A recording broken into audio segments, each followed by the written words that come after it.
Pendant plus de 20 ans, j'ai rencontré des gens à reloger, des milliers de gens, des gens qui me racontaient leurs histoires bien au-delà de ce qui était utile pour leur relogement. De toutes ces histoires, je ne faisais rien et j'en suis restée en quelque sorte dépositaire. Des pans entiers de vie ne rentraient pas dans les cases d'un bilan ou d'un rapport. Les gens me disaient qu'ils étaient heureux qu'on les écoute, qu'ils seraient heureux que leur histoire soit connue. C'est de tous ces fragments de vécu, ces récits oubliés, qu'est né Raconte-moi 1001 villes.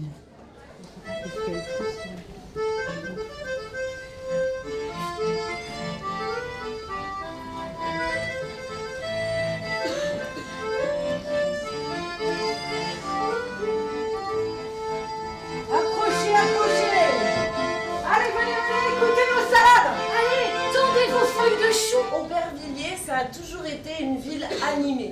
Même le dimanche, il n'y a rien qui était fermé. Je vous parle des années 50-60. Hein. Oui. Je me souviens d'une ambiance gaie et joyeuse. Et surtout, le stand de sardines grillées. On installait des tables et des chaises, on buvait un petit verre de vin blanc et on profitait du soleil quand il y en avait. On n'a pas compris quand ils ont fermé le marché. C'était quand même un beau noyau de vie ici. Donc le projet Raconte-moi 1001 villes, le principe est un collectage de récits de vie, d'habitants d'un quartier. Quand ils me demandent là où j'habite, je dis quel chemin, Villette. Oh là! Mais moi, c'est le contraire. C'est extraordinaire. J'espère toujours qu'il va y avoir de nouveautés. J'ai confiance. Une fois que ce matériau est récolté, sachant qu'il est enregistré à chaque fois et retranscrit, il y a 3 possibilités. La première étant un spectacle vivant, qui est une réécriture à partir de tout ce qui a été collecté pour faire entendre la parole des gens et qui là est porté par des conteurs. Est-ce que tout le monde a son café? Absolument. Oui. Et on vous en remercie.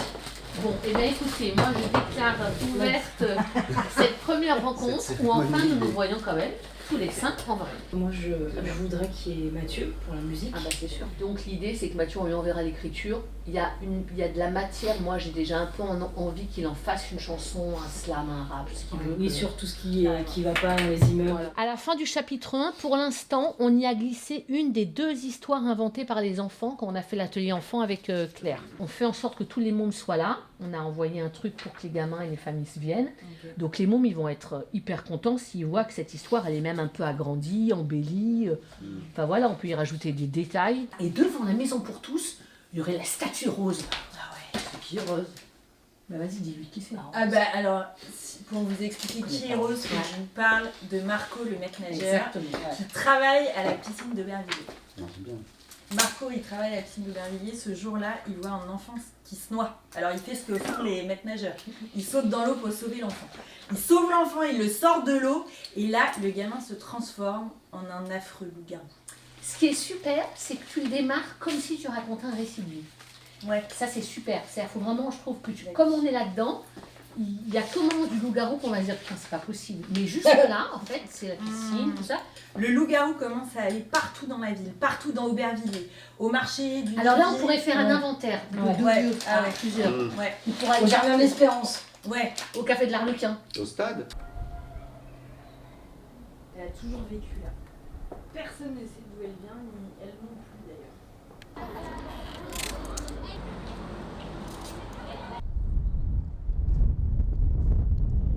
Une ville qui a envie de travailler sur un quartier, elle amène un signal auprès des habitants qui est de dire bah voilà, je sais que vous existez, je propose quelque chose qui est pour vous. Donc c'est une façon de restaurer quelque chose, du lien en tout cas, entre les habitants et une ville. Ils sont allés collecter tous les deux. Il y a eu un atelier à la résidence. À Allende. On a fait un atelier avec plusieurs personnes et puis après on a collecté individuellement. Est-ce qu'on peut refaire ça avec l'idée que tous les vieux ils sont dans la salle Et on et s'adresse à eux. qu'en fait on s'adresse à eux, et en fait il y a elle, mais ce sera pas eux, mais on s'en fout et c'est hyper dynamique et c'est hyper joyeux. Allez, c'est parti.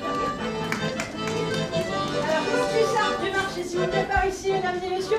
Alors, on sort du marché, on va passer par la rue Henri Barbus, et puis au bout d'un moment, on va tourner à gauche vers la rue Auvry, et puis en continuant un petit peu, on arrive devant la résidence Allende, et là, t'as toute la mémoire d'Aubervilliers dans les oreilles. Il y a André, ça fait 20 ans qu'il est à la maison de retraite. Lui, il se souvient du bar Malibu. Là-bas, il faisait des courses. Il se souvient de la mairie, de sa porte marron, des parcs. Il y avait même un lavoir. Et je me rappelle le jour où j'ai été photographiée avec le Père Noël aux prises uniques. Michel qui est là depuis 1950 et qui adore Jean Ferrat. Que serais-je sans toi qui viens à ma rencontre? Que serais-je sans toi qu'un lac au bois dormant? Georgette, elle a 89 ans et elle vit à Aubert depuis sa naissance. Elle dit qu'elle a très bien vécu le fait d'être née dans ce quartier qui s'appelle la Petite Espagne. La Petite Espagne, c'était un endroit où 80% des personnes étaient espagnoles. On parlait, on mangeait, on chantait espagnol. Por favor, el domingo, sobre todo, el domingo hacíamos la paella grandísima, ¿no? Y cantábamos, bailábamos en la calle García. Si. Et en la calle Garcia, claro. el domingo, ils allaient tous à l'église espagnole. Sí. J'ai vu plein de fois les restitutions via des spectacles vivants pour le coup, où les gens, notamment ceux qui avaient été collectés, étaient invités et étaient hyper émus en fait du fait que leur histoire soit racontée et d'une certaine manière rendue publique. Et à chaque fois, ça les a énormément touchés parce que le passage à une forme artistique de ce qui au départ pour eux avait la forme, la ressemblance d'une parole ordinaire, puisque c'est leur vie quotidienne qu'ils nous racontent, ou leur parcours peut-être un peu moins quotidien, mais en tout cas leur vie à eux, qui leur paraît rarement extraordinaire, par le fait qu'elle soit mise en spectacle et regardée par d'autres gens, ça la rend d'une part un peu universelle, et pour eux, ça devient quelque chose d'extraordinaire. Et donc forcément, c'est une reconnaissance de leur vie. En la calle García hacíamos una paella grandísima, tocamos flamenco con baile, guitarra, cante, todo el mundo, ¿eh? Et pas seulement le domingo, qui passait beaucoup de temps à la chapelle espagnole. Ah, c'est la première. Rue Garcia. Il y a Féjean aussi.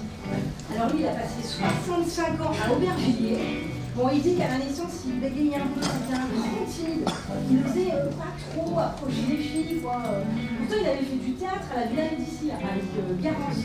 Mais bon, il avait quand même une spécialité. Alors lui, il chantait le cowboy d'Aubervilliers à cappella. C'est moi le cowboy d'Aubervilliers. Ouais, mon chapeau, c'est un béret. Mon cheval, c'est un sonnette. Je voudrais qu'on m'appelle Tex. Mais mon vrai nom, ben, c'est René. C'est moi le cowboy d'Aubervilliers.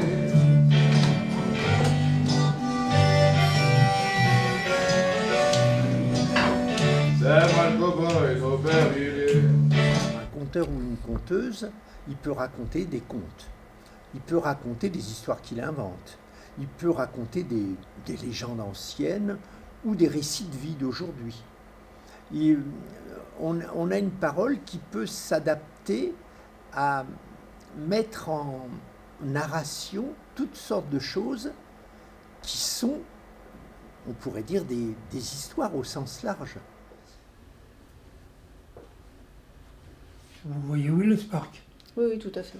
Bon, ben, c'est là. On se promenait là-dedans, elle s'est assise là, puis je l'ai photographiée. Et mon petit accent l'a séduite, c'est bizarre. Et puis on a commencé à parler. On a parlé pendant 2 ans. Et puis au bout de 2 ans, dans la colonie de vacances, un jour, on s'est rapprochés. Rapprochés comme on se rapprochait à l'époque. C'était juste un petit baiser. Quand elle dit « Ah, j'ai envie de vous parler de Marcel », faudrait que ce soit comme un événement. Et vous ramenez les chaises et vous faites comme si vous étiez au café. Marcel, c'est un grand monsieur. Il est là. Il est là. La porte s'était refermée derrière eux. Et puis un peu plus loin, une violoniste. Il leur avait fait un petit salut de la main. Plus loin encore, il y avait un saxophoniste. Quand il les a salués, c'est le moment qu'a choisi Jacqueline pour prendre la main de Marcel et le faire valser. Jusque dans le bois.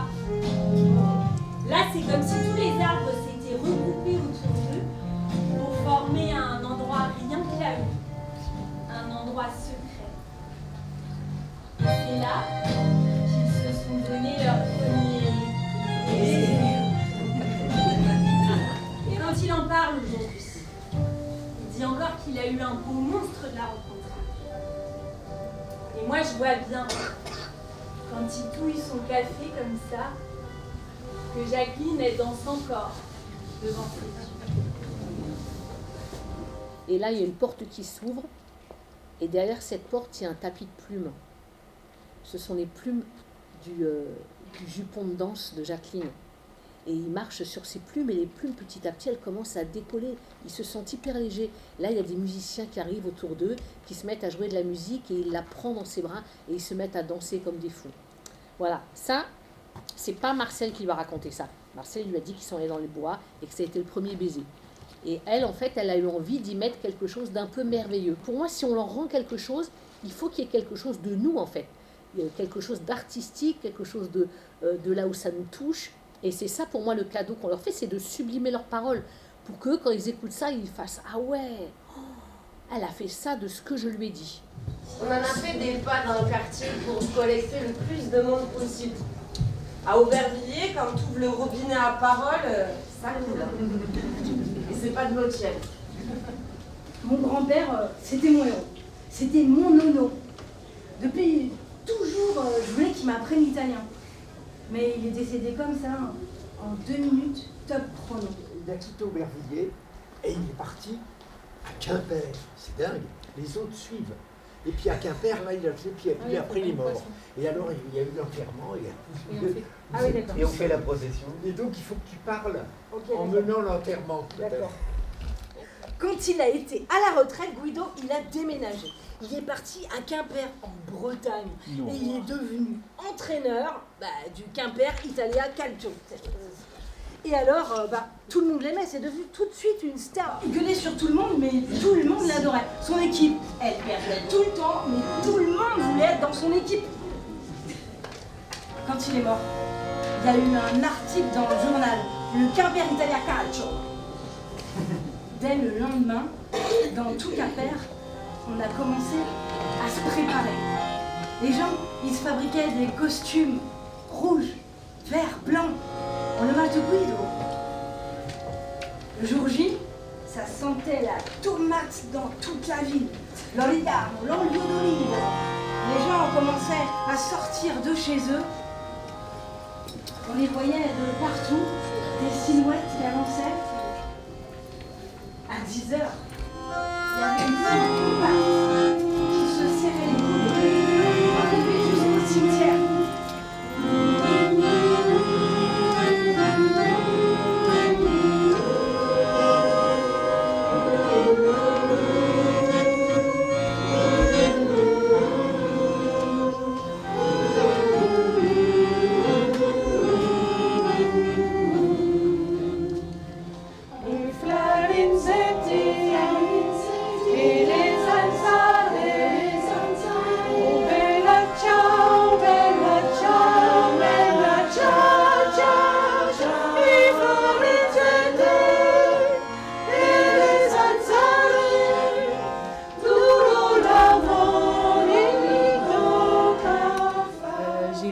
Aimé ça, comment ça faisait, où ça partait vraiment d'un endroit à un autre, d'une cité à une autre, de tout ce que ça faisait.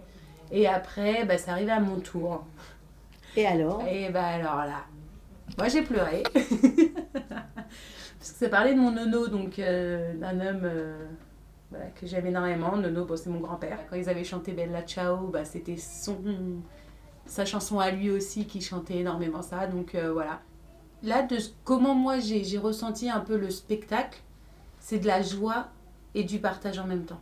Je me verrais bien partir avec l'équipe n'importe où en France, aller collecter des paroles de gens sur telle ou telle thématique, sur leur quartier, sur la mémoire de leur quartier. Et après, faire un spectacle, un livre, des podcasts. Je trouve que ce serait la meilleure chose qui pourrait arriver à Raconte-moi, qui se balade partout en France. Et que partout en France, on ait des espèces de bulles avec des portraits de gens. Moi, j'ai 3 noms. Ismaël, Henri et Nani. Ismaël. Non, et moi, Tarek. Tarek. Et c'est Tarek. Ça, c'est un enregistreur. En fait, ça enregistre. C'est un micro, ça enregistre tout. Voilà, la plupart des gens ici, on joue qu'au foot ici, on change pas beaucoup de sport. Moi, je fais de la piscine, de la natation. Enfin, c'est vraiment un terrain de partage ici. Dans des quartiers, dans certains quartiers, il y a vraiment des activités extrêmes qu'on peut faire. Extrême. Ouais. De sport extrême. Oui, il y a par exemple du saut en parachute dans certains quartiers. Oh. Ah ouais? Oui. Ok, je savais pas. C'est rare quand même, très rare. Vous dansez jamais? Moi, je danse des fois, mais trucs de garçon. Environ. S'il y a de la musique, tu danses? Ouais. Bah ouais. Ça dépend de la musique, hein. Ok, très bien. Bon, ben on va vous laisser jouer au foot, hein.